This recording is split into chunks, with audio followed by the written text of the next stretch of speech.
जय हिंद दोस्तों। आप लोगों का स्वागत है आपका अपना यूट्यूब चैनल एग्जाम तक पर। दोस्तों, ALP technician, Bihar SSC inter level या विभिन्न प्रतियोगिता परीक्षाओं के लिए हम फिजिक्स का एक सीरीज कवर कराने जा रहे हैं, जिसमें आज पहला आपका टॉपिक है यूनिट्स एंड डायमेंशन। क्लास 1 का यूनिट्स एंड डायमेंशन है दोस्तों। इसको 3 पार्ट में हम कवर करेंगे। पहला पार्ट ये है, उसके बाद फिर दूसरा पार्ट आएगा, फिर तीसरा पार्ट आएगा। यूनिट एंड डायमेंशन क्लास 1 का 3 पार्ट आएगा, जिसमें पहला पार्ट में दोस्तों देखते हैं।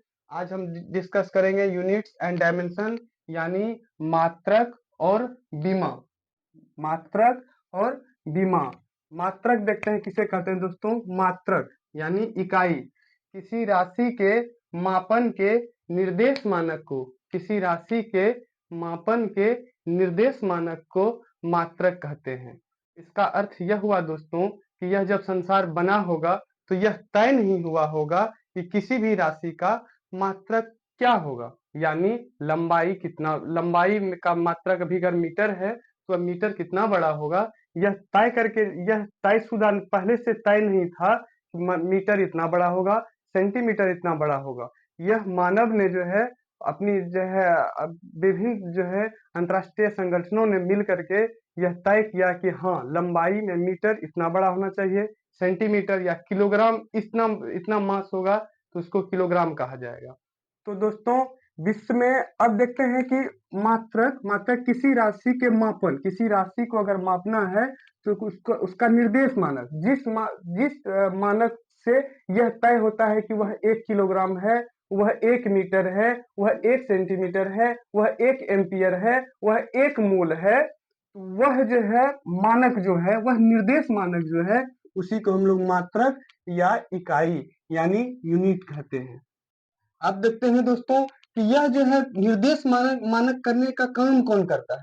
यह निर्देश मानक का काम कौन करता है, तो विश्व में माप मानकीकरण का कार्य, इस प्रकार के कार्य, माप मानकीकरण का कार्य सेब्रिस सेब्रिस नामक स्थान पर, फ्रांस के सेब्रिस नामक स्थान पर किया जाता है। और भारत में माप मानकीकरण का कार्य NPL, national physics laboratory, national physics laboratory में जो है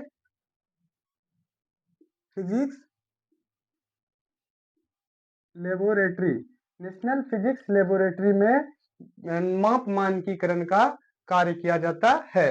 अब देखते हैं दोस्तों कि मात्रक की पद्धतियां। मात्रक की 4 पद्धतियां हैं। एक सीजीएस पद्धति, एक एफपीएस पद्धति, एक एमकेएस पद्धति और एक एसआई पद्धति। मात्रक की कितने पद्धतियां हैं? 4। एक सीजीएस, एक एफपीएस, एक एमकेएस और एक एसआई।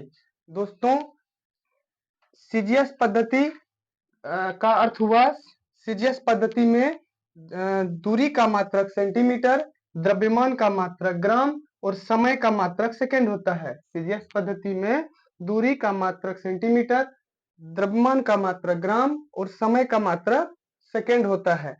इस पद्धति को जो दोस्तों फ्रेंच या मीट्रिक पद्धति भी कहा जाता है। सीजीएस पद्धति को फ्रेंच या मीट्रिक पद्धति भी कहा जाता है। एफपीएस पद्धति फुट, पाउंड और सेकेंड। इस पद्धति में दूरी का मात्रक फुट, द्रव्यमान का मात्रक पाउंड और समय का मात्रक सेकेंड होता है। अगला देखते हैं दोस्तों एमकेएस पद्धति। इस पद्धति में दूरी का मात्रक मीटर, द्रव्यमान का मात्रक किलोग्राम और समय का मात्रक सेकेंड होता है। और एसआई पद्धति, विश्व में जब दोस्तों ग्लोबलाइजेशन का दौर शुरू हुआ तो सभी देश एक दूसरे से जुड़ने लगे, व्यापार जो है बृहद होने लगा। तो तब सभी देशों ने यह तय किया कि सभी देशों के लिए माप जो है एक ही हो। इसके लिए जो है फ्रांस के सेब्रिस नामक स्थान पर 1960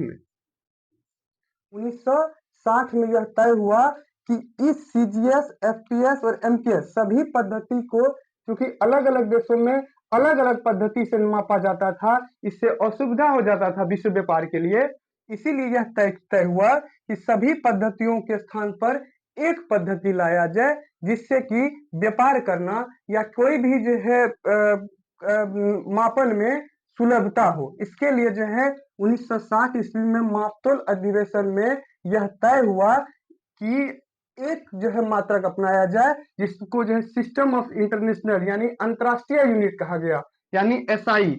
एसआई पद्धति का शुरुआत हुआ। और जान ले दोस्तों कि एसआई पद्धति में भी समय का मात्रक सेकेंड होता है। एक चीज यहाँ देखते हैं एसआई पद्धति में, यहाँ देखेंगे एसआई पद्धति, इसमें भी समय का मात्रक सेकेंड होता है। तो इससे यह क्लियर होता है, चाहे सीजीएस पद्धति हो, चाहे एफपीएस पद्धति हो, चाहे एमकेएस पद्धति हो या एसआई पद्धति हो, सभी पद्धतियों में समय का मात्रक सेकेंड ही होता है। सभी पद्धतियों में समय का मात्रक सेकेंड ही होता है। अब देखते हैं दोस्तों कि मात्रक मात्रक दो प्रकार के होते हैं, एक मूल मात्रक, एक व्युत्पन्न मात्रक। मात्रक कितने प्रकार के होते हैं? दो प्रकार के, एक मूल मात्रक, एक व्युत्पन्न मात्रक। मूल मात्रक हुआ दोस्तों जिसे किसी अन्य मात्रकों की सहायता से नहीं बनाया जाता है, यानी वह किसी अन्य मात्रक से स्वतंत्र होता है, अर्थात वैसा मात्रक जो किसी अन्य मात्रक से स्वतंत्र हो उसे मूल मात्रक कहते हैं। जैसे उदाहरण के तौर पर देखते हैं दोस्तों कि लंबाई, यहाँ देखते हैं दोस्तों कि एसआई का यहाँ मूल मात्रक, एसआई पद्धति का विशेष है तो एसआई का यहाँ मूल मात्रक हम लोग देखेंगे तो लंबाई मूल मात्रक यहाँ मात्रक दो है, मूल मात्रक और व्युत्पन्न मात्रक। तो एसआई का मूल मात्रक देखते हैं दोस्तों, तो एसआई का मूल मात्रक लंबाई का मात्रक है मीटर। एसआई के मूल मात्रक में लंबाई का मात्रक है मीटर। तो मीटर को बनाने के लिए किसी अन्य मात्रक यानी kilogram, second, ampere, kelvin, candela, mole का जरूरत नहीं पड़ा है। तो यानी मूल मात्रक को बनाने में किसी अन्य मात्रक का सहायता नहीं लेना पड़ता है। और वहीं अगर व्युत्पन्न मात्रक की चर्चा करें तो व्युत्पन्न मात्रा में क्या होता है कि दो मूल मात्रक को मिला करके बनेंगे, यानी व्युत्पन्न मात्रक को बनाने के लिए मूल मात्रकों की सहायता लेनी पड़ती है। और मूल मात्रक है जो कि किसी भी मात्रक से की सहायता नहीं लेनी पड़ती है, यह एक स्वतंत्र मात्रक होता है। अब देखिए एसआई में मूल मात्रक की संख्या 7 है। एसआई में 7 जो है क्या है, मूल मात्रक है और 2 जो है संपूरक मात्रक है। एसआई पद्धति में 7 मूल मात्रक है और 2 संपूरक मात्रक है। देखते हैं जैसे दोस्तों एसआई पद्धति में लंबाई का मात्रक होगा मीटर, जिसको छोटी एम से सूचित करते हैं।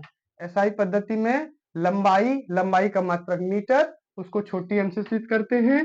द्रव्यमान का किलोग्राम, उसको केजी से सूचित करते हैं। द्रव्यमान का किलोग्राम, उसको केजी से सूचित करते हैं। अगला है दोस्तों समय का सेकेंड, उसे छोटी एस से सूचित करते हैं। समय का सेकेंड है दोस्तों, उसे छोटी एस से सूचित करते हैं। विद्युत धारा का है एम्पियर, विद्युत धारा का एम्पियर, उसको बड़ी ए से सूचित करते हैं। विद्युत धारा का क्या है, एम्पियर, उसको बड़ी ए से सूचित करते हैं। ताप का है केल्विन, ताप का मात्रक है केल्विन, उसे के से सूचित करते हैं। ताप का है केल्विन, उसे के से सूचित करते हैं। अगला है दोस्तों ज्योति तीव्रता जो है ल्यूमिनस इंटेंसिटी, ज्योति तीव्रता इसका होता है कैंडेला, ज्योति तीव्रता का कैंडेला, इसे सीडी से सूचित करते हैं, छोटी सी और डी। पदार्थ की मात्रा मोल, पदार्थ की मात्रा जो है मोल होता है, उसे छोटी MOL लिखते हैं। दोस्तों ये पदार्थ की मात्रा का अर्थ हुआ, ये पदार्थ की मात्रा मोल जो है, पदार्थ की मात्रा मोल, यह जो है पदार्थ का परिमाण का मात्रक है। परिमाण कहने का अर्थ हुआ दोस्तों संख्या, यह पदार्थ की संख्या का मात्रक है। तो 1 मोल एवोगाड्रो संख्या, जिसको आगे हम लोग जो है सेकेंड पार्ट में देखेंगे कि पदार्थ का मोल जो है 1 मोल कितना होता है। तो ये पदार्थ की मात्रा मोल जो है, मोल पदार्थ के परिमाण का मात्रक है, मोल पदार्थ के परिमाण का मात्रक है, यह पदार्थ के द्रव्यमान का मात्रक नहीं है, क्योंकि द्रव्यमान का मात्रक है किलोग्राम और पदार्थ की मात्रा यानी पदार्थ की परिमाण का मात्रक मोल। अब संपूरक में 2 संपूरक मात्रक है, एक समतल कोण, एक ठोसीय कोण। समतल कोण दोस्तों यदि 2D फिगर है, 2D फिगर हुआ सर्कुलर पाथ, देखते हैं सर्कुलर, अगर कोई सर्किल है तो सर्किल से अगर 2 रेडियस है, 2 रेडियस के बाद बीच कोई एंगल है तो इसको जो है हम लोग किस में करेंगे, रेडियन में करेंगे जो है। तो ये समतल कोण है यानी प्लेन एंगल में जो है उसको क्या करेंगे दोस्तों, ये 2D फिगर होता है, प्लेन एंगल को रेडियन में नापते हैं। और ये जो है 3D फिगर होता है, सॉलिड एंगल, ये क्या होता है दोस्तों, ये प्लेन एंगल है और ये सॉलिड एंगल है। सॉलिड एंगल यानी 3D फिगर, 3D फिगर जैसे हुआ दोस्तों गोला, जैसे गेंद, गेंद के बीच काट करके उसके केंद्र पर जो है कोण देखेंगे दोस्तों, उसको जो हम लोग स्टेरेडियन मापेंगे, स्टेरेडियन। और समतल कोण रेडियन को हम लोग छोटी RAD रेड में, और जो है ठोस कोण स्टेरेडियन को SR से सूचित करते हैं। धन्यवाद।